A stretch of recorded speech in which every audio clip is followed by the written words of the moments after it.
Assistant principal. All right.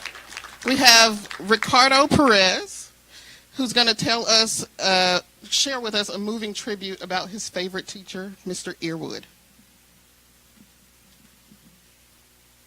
I grew up on a ranch near a small town called Freer in South Texas. Dad was an addict, so domestic violence was a regular occurrence, and as a result, my parents divorced when I was about 6 years old. I pretty much only lived with my mother in junior high, and she worked 3 jobs to provide for my sister and I, and when she wasn't working, she was pursuing romantic interests. Freshman year of high school, I was back with Dad, and it was one of the lowest points of my life at the time. Our school had off-campus lunch, so in the morning I had 10 to 15 absences, and in the afternoon I had about 40 to 50 with a few failed classes. I could just leave and not come back, and there were no repercussions, so I intended to keep on doing it. It wasn't until my sophomore year when I could take an agriculture class that changed everything for me. Plants have always fascinated me. Growing up on the ranch, I always wanted to know about the different names and types. Fridays for our class, our teacher, Mr. Eddie Earwood, aka Slick, would grab a bus and drive us around town to identify plants. To me, this was the greatest thing ever. He was showing us so much about all the plants, and I was trying to learn as much as I could.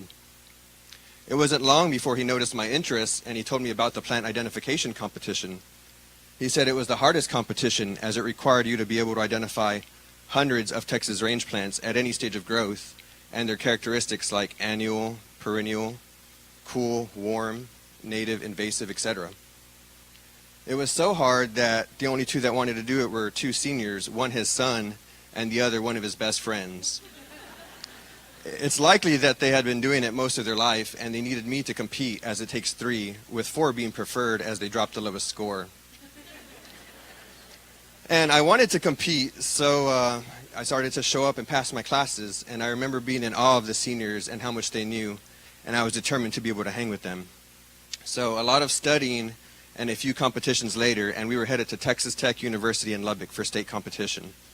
I remember being nervous as the competition was getting ready to start, and as I flipped that first plant over, hooded windmill grass, and I knew everything about it, which really just spiked my confidence for the whole competition. After the competition, on the way home during that long 7-hour drive, we learned that the best friend got first high point individual, the son got 5th high point individual, and I got 2nd high point individual, and as a 3-man team, we had won the state competition. It was a great feeling to have accomplished so much in such a short amount of time. Slick showed me a glimpse of what I was capable of, but he did that for so many others as well.